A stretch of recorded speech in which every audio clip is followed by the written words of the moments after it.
Isaiah chapter 7. During the reign of Ahaz, son of Jotham, son of Uzziah, king of Judah, King Rezin of Syria, the king Pekah, son of Remaliah of Israel, marched up to Jerusalem to do battle, but they were unable to prevail against it. It was reported to the family of David, Syria has allied with Ephraim. They and their people were emotionally shaken, just as the trees of the forest shake before the wind. So the Lord told Isaiah, "Go out with your son Shear-jashub and meet Ahaz at the end of the conduit of the upper pool, which is located on the road to the field where they wash and dry clothes. Tell him, make sure you stay calm. Don't be afraid. Don't be intimidated by these two stubs of smoking logs, or by the raging anger of Rezin, Syria, and the son of Remaliah. Syria has plotted with Ephraim and the son of Remaliah to bring about your demise. They say, let's attack Judah, terrorize it, and conquer it. Then we'll set up the son of Tabel as its king. For this reason, the sovereign master, the Lord, says, it will not take place. It will not happen. For Syria's leader is Damascus, and the leader of Damascus is Rezin. Within 65 years, Ephraim will no longer exist as a nation. Ephraim's leader is Samaria, and Samaria's leader is the son of Remaliah. If your faith does not remain firm, then you will not remain secure." The Lord again spoke to Ahaz, "Ask for a confirming sign from the Lord your God. You can even ask for something miraculous."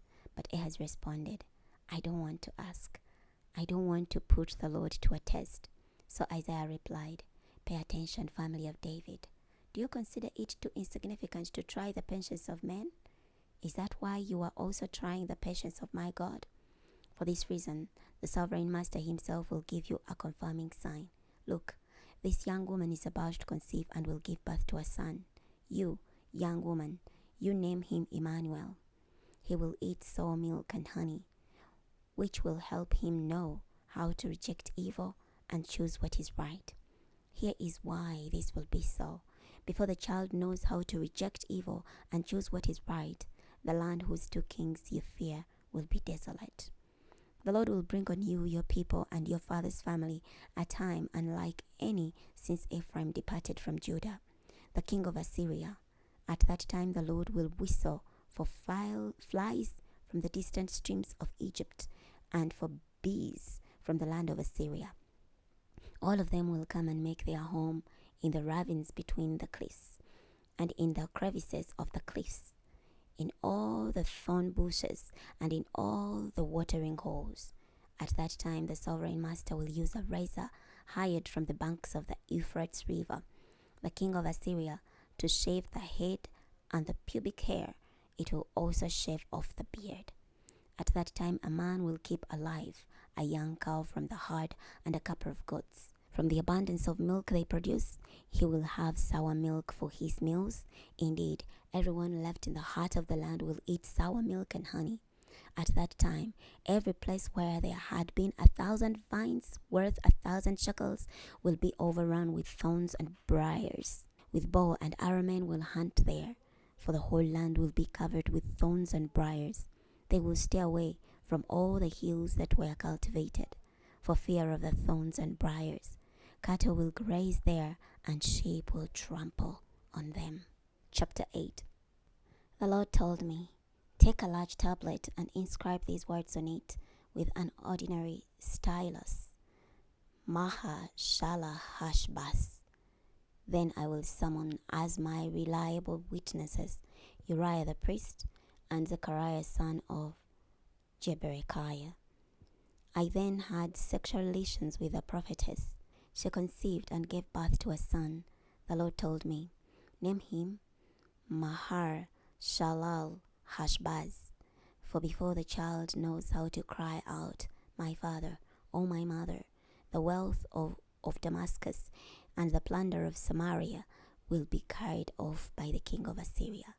The Lord spoke to me again, "These people have rejected the gently flowing waters of Shiloh and melt in fear over Rezin and the son of Remaliah. So look, the sovereign master is bringing up against them the turbulent and mighty waters of the Euphrates River, the king of Assyria, and all his majestic power. It will reach flood stage and overflow its banks. It will spill into Judah, flooding and engulfing as it reaches to the necks of its victims. He will spread his wings out over your entire land, O Emmanuel. You will be broken, O nations. You will be shattered. Pay attention, all you distant lands of the earth. Get ready for battle, and you will be shattered. Get ready for battle, and you will be shattered. Devise your strategy, but it will be thwarted. Issue your orders, but they will not be executed, for God is with us.